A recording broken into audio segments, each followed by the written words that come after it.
ഏവരെയും പുതിയ വാർത്തകളിലേക്ക് ഞാൻ സ്വാഗതം ചെയ്യുകയാണ്. ഇറാനുമായിട്ടുള്ള അമേരിക്കയുടെയും ഇസ്രയേലിനെയും യുദ്ധം നിർത്തണമെന്നും അതല്ലെങ്കിൽ ഭാവി ബന്ധങ്ങൾ അപകടത്തിലാവുമെന്നുമാണ് അറബ് ഇസ്ലാമിക് മന്ത്രിമാർ ട്രംപിന് മുന്നറിയിപ്പ് നൽകുന്നത്.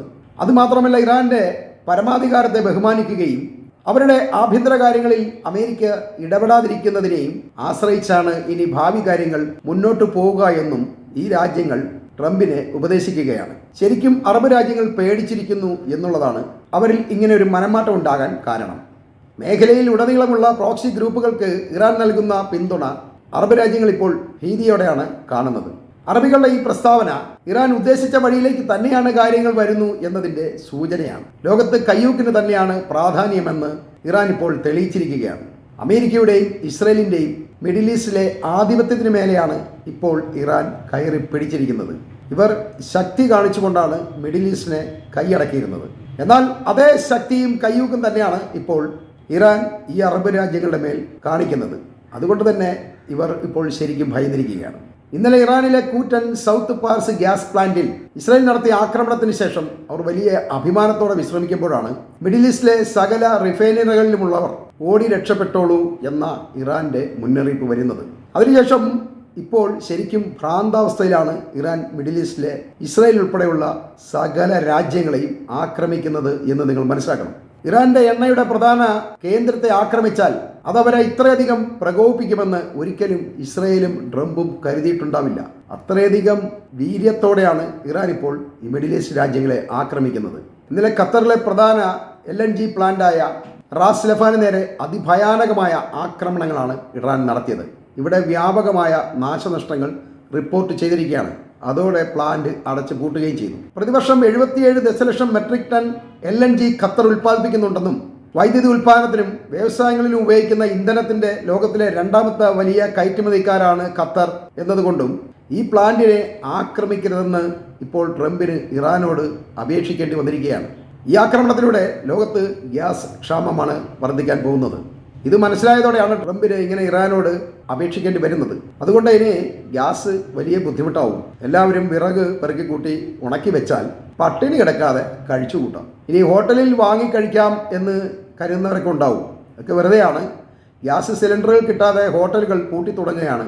അതറിയണമെങ്കിൽ നിങ്ങൾ നമ്മുടെ നാട്ടിലെ പത്രങ്ങളൊക്കെ വായിച്ചാൽ മനസ്സിലാവും. ഗ്യാസ് ഉപയോഗിക്കുന്ന എല്ലാ പൊതുസ്ഥാപനങ്ങളും ഇപ്പോൾ അടച്ചു പൂട്ടിക്കൊണ്ടിരിക്കുകയാണ്. ഗ്യാസ് കിട്ടാനില്ല. അതുമാത്രമല്ല, ഇന്ന് ഹോർമുസ് കടലിടുക്കിന് സമീപം അനുമതി കാത്തു കിടന്ന ചരക്ക് കപ്പലുകളെ ആക്രമിക്കുകയാണ് ഇറാൻ ചെയ്തിട്ടുള്ളത്. ഇവയിൽ പലതും ഇപ്പോൾ പൊട്ടിപ്പൊളിഞ്ഞിട്ടുണ്ട്. ഈ ആക്രമണത്തിലൂടെ അരിയും പയറും പപ്പടവും സൺഫ്ലവർ ഓയിലും എല്ലാം കിട്ടുമെന്ന് ആരും കരുതേണ്ടതില്ല. ചരക്ക് ഗതാഗതം മൊത്തം അടഞ്ഞിരിക്കുകയാണ്. വരവുണ്ടാവില്ല, പോക്കും ഉണ്ടാവില്ല. ഹോർമുസ് കടൽ ഇറാൻ അടച്ചിരിക്കുകയുമാണ്. അതുകൊണ്ട് ഒരു രക്ഷയും ഉണ്ടാവില്ല. ഇനി ഹോർമുസിൽ ചെന്ന് കയറി കൊടുക്കുന്ന കപ്പലുകൾക്ക് ഇൻഷുറൻസ് പരിരക്ഷ പോലും തരില്ല എന്നാണ് ഇൻഷുറൻസ് കമ്പനികൾ അറിയിച്ചിട്ടുള്ളത്. അതോടെ കപ്പലുകൾ ഈ വഴി വരാൻ തീരെ മടിക്കുകയാണ്. കപ്പൽ പോയാൽ പോയത് തന്നെയാണ്. 10 കതിന കിട്ടില്ല. അപ്പോൾ ഖത്തറിലും ഹോർമുസിലും എല്ലാം ആക്രമണം കഴിഞ്ഞ് ഇറാൻ നേരെ പോയത് ഇസ്രായേലിലേക്കാണ്. ഇസ്രായേലിലെ ഒരുപാട് പ്രദേശങ്ങൾ ഏതാണ്ടൊക്കെ ഇതിനകം നിരപ്പാക്കിയിട്ടുണ്ട്. ഇന്നലെ തന്നെ ഏതാണ്ട് 2000-ഓളം ആളുകൾ കൊല്ലപ്പെട്ടിട്ടുണ്ട് എന്നുള്ളതാണ് അനൗദ്യോഗിക കണക്കുകളുള്ളത്. കൂടാതെ 10,000-ത്തിലധികം ആളുകൾക്ക് പരിക്കേറ്റിട്ടുമുണ്ട്. ഇസ്രായേൽ സൈന്യത്തിലെ തന്നെ പല ഉന്നതരും കൊല്ലപ്പെട്ടിട്ടുണ്ട്. സാധാരണ ഓരോരോ ആക്രമണങ്ങൾക്ക് ശേഷം ഇസ്രായേൽ പത്രങ്ങൾ പറയുന്നത് 2 പേർക്ക് ഓടി നിസ്സാര പരിക്കേറ്റിട്ടുണ്ട് എന്നൊക്കെയാണ്. എന്നാൽ ഇപ്പോഴത് മാറിയിട്ടുണ്ട്. അതിന് പകരം ഇപ്പോൾ കൂടുതൽ മരണങ്ങളും പരിക്കുകളും ഒക്കെ അവരിപ്പോൾ റിപ്പോർട്ട് ചെയ്യുന്നുണ്ട്. അല്ലാതെ വേറെ രക്ഷയില്ല. ഇതൊക്കെ എത്ര ആൾ ഒളിച്ചു പിടിക്കാൻ പറ്റും? ആൾക്കാർ ചത്തു കൂന കൂടുകയാണ്. എടുത്ത് മാറ്റാൻ പോലും മാർഗമില്ല. ബോഡികൾ ഇങ്ങനെ അവിടെ ഇവിടെയായിട്ട് കിടക്കുകയാണ്. ഞാൻ കഴിഞ്ഞ ദിവസം വീഡിയോയിൽ പറഞ്ഞിരുന്നു ഇസ്രായേൽ ചീഞ്ഞ് നാറുന്നു എന്നുള്ളത്.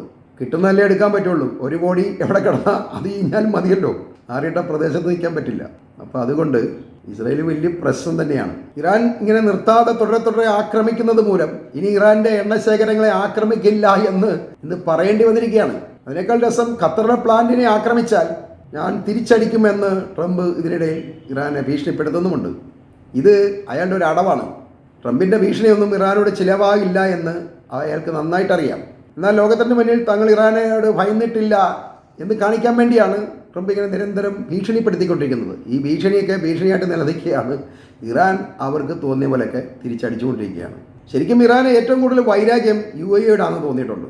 ഇറാൻ ആക്രമിക്കാൻ വേണ്ടി തങ്ങളുടെ പ്രദേശം അമേരിക്കയ്ക്ക് UAE അനുവദിച്ചതുകൊണ്ട് ഞങ്ങൾക്ക് നഷ്ടപരിഹാരം വേണമെന്നാണ് UAEയോട് ഇറാൻ്റെ ഇപ്പോഴത്തെ ഒരു പുതിയ ആവശ്യമുണ്ടായിരിക്കുന്നത്. അതല്ലെങ്കിൽ UAE മുഴുവൻ ഞങ്ങൾ നിരപ്പാക്കും എന്ന് ഇറാൻ UAEയോട് പറഞ്ഞിട്ടുണ്ട്. മിക്കവാറും ബുർജ് ഖലീഫയൊക്കെ താഴെ വീഴാനാണ് സാധ്യത കാണുന്നത്. അവിടെ കാശ് മുടക്കിയിട്ടുള്ള ഒരുപാട് പേരുണ്ട്, മലയാളികളൊക്കെ ഉണ്ട്. ഇവിടെ മോഹൻലാലിനൊക്കെ അടുത്ത് ഇതുണ്ട് കേട്ടോ, ഫ്ലാറ്റുണ്ട്. ഒക്കെ മിക്കവാറും പോയി കിട്ടാൻ സാധ്യത കൂടുതലാണ്. ഞാൻ കഴിഞ്ഞ വീഡിയോയിൽ പറഞ്ഞിരുന്നു, ബുർജ് ഖലീഫയുടെ ചുറ്റിനും ഇങ്ങനെ മിസൈൽ ഓടി നടക്കുന്നുണ്ട്. ഒരു മിസൈൽ ഇച്ചിരി ഒരു സ്ഥാനം തെറ്റിവിട്ടാൽ ബുർജ് ഖലീഫ താഴെ കടന്നു തന്നെ.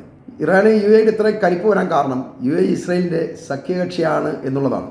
തന്നെയുമല്ല, അവർ ഈ ഗസ ഇസ്രായേൽ യുദ്ധസമയത്ത് ഇസ്രായേലിന് വേണ്ടി ഒരുപാട് ആയുധങ്ങളും പണവും ഒക്കെ അയച്ചു കൊടുത്തിട്ടുണ്ട്.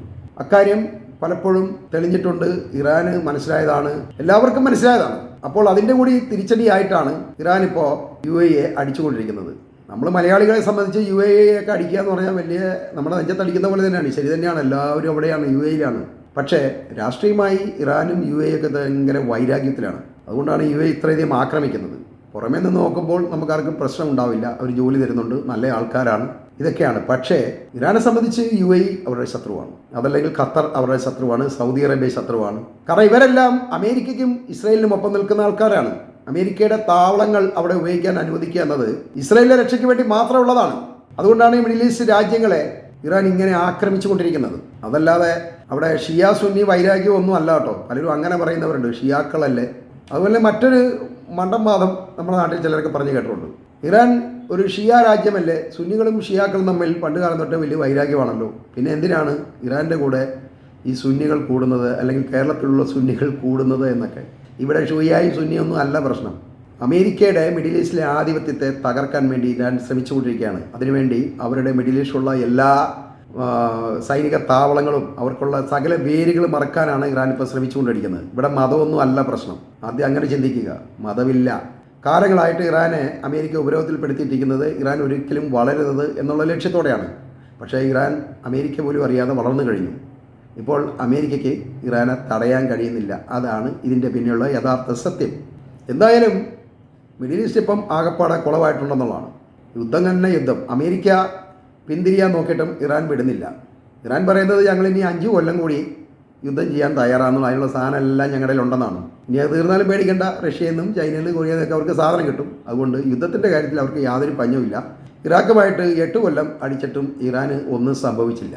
പിന്നെയാണ് ഈ 2 ആഴ്ച ഇസ്രായേലിനെ അടിച്ചത് അല്ലെങ്കിൽ അമേരിക്ക അടിച്ചതെന്ന് പറഞ്ഞാൽ ഇറാൻ്റെ ഒന്നും തീരാനും പോകുന്നില്ല.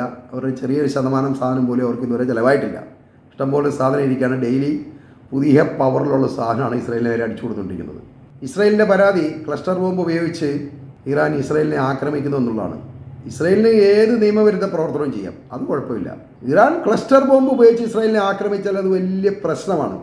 പക്ഷേ ഇതൊന്നും ഇറാൻ കാര്യമാക്കുന്നില്ല, അടിച്ചുകൊണ്ടിരിക്കുകയാണ്. ക്ലസ്റ്റർ ബോംബ് എന്ന് പറഞ്ഞാൽ ഒരു 10,000 പീസ് കാണും, അതിനകത്ത് വെച്ച് അടിച്ച് പൊട്ടി അത്രയും സാധനവും പൊട്ടിത്തെറിക്കുകയാണ്. ഇതെല്ലാം ചെല്ലുന്നിടത്തൊക്കെ അപകടം ഉണ്ടാക്കുകയാണ്. വാലപ്പടക്കം പൊട്ടുന്ന പോലെ പടപടപടാന്ന് ഈ സാധനം പൊട്ടിക്കൊണ്ടിരിക്കും. ഇസ്രായേൽ ഇങ്ങനെ പരാതി പറയണമെങ്കിൽ യാതൊരു ഗതിയില്ലാഞ്ഞിട്ടാണ് എന്ന് മനസ്സിലാക്കണം. ഗസയെ ആക്രമിച്ചുകൊണ്ടിരിക്കുമ്പോൾ ഇസ്രായേൽ വളരെ ആഹ്ലാദത്തിലായിരുന്നു. ഇപ്പോൾ കടുത്ത കരച്ചിലും പരാതി പറച്ചിലുമാണ്. ഇതൊക്കെ ഒരു കാലത്തിൻ്റെ കളിയാണെന്ന് നമ്മൾ മനസ്സിലാക്കണം. ഏതായാലും പ്രതികാരം വളരെ ഭംഗിയായിട്ട് തന്നെ നിർവഹിച്ചുകൊണ്ടിരിക്കുകയാണ്. എല്ലാം അടിച്ച് നിരപ്പാക്കിക്കൊണ്ടിരിക്കുകയാണ്. വരും ദിവസങ്ങളിൽ ഇതിനേക്കാൾ ആക്രമണം വർദ്ധിക്കും എന്ന് കാണാം. പലരും UAEയിൽ നിന്നൊക്കെ നാട്ടിലേക്ക് വരാൻ വേണ്ടി ആഗ്രഹിക്കുന്നവരുണ്ട്. യുദ്ധം തീർന്നിട്ട് ഇപ്പോൾ വരാൻ വേണ്ടിയാണ് ആഗ്രഹിക്കുന്നത്. മിക്കവാറും സാധ്യത വളരെ കുറവാണ്. വിമാനത്താവളങ്ങളെല്ലാം അടച്ചിരിക്കുകയാണ്. അവിടെ നിന്നും വിമാനം മുകളിലേക്ക് പൊങ്ങാൻ പറ്റില്ല, അടിച്ച് ചിലപ്പോൾ തറയിലിടും. അതുകൊണ്ട് ഒരു വിമാനവും സർവീസ് നടത്തില്ല. ഇങ്ങോട്ട് തിരിച്ചു വരാൻ ആഗ്രഹിക്കുന്നവരൊന്നും തിരക്കിട്ട് പെട്ടിയൊന്നും കെട്ടണ്ട കേട്ടോ എന്നും കൂടി പറയുകയാണ്. ഏതായാലും ഞാൻ ഈ വാർത്ത ഇവിടെ അവസാനിപ്പിക്കുകയാണ്.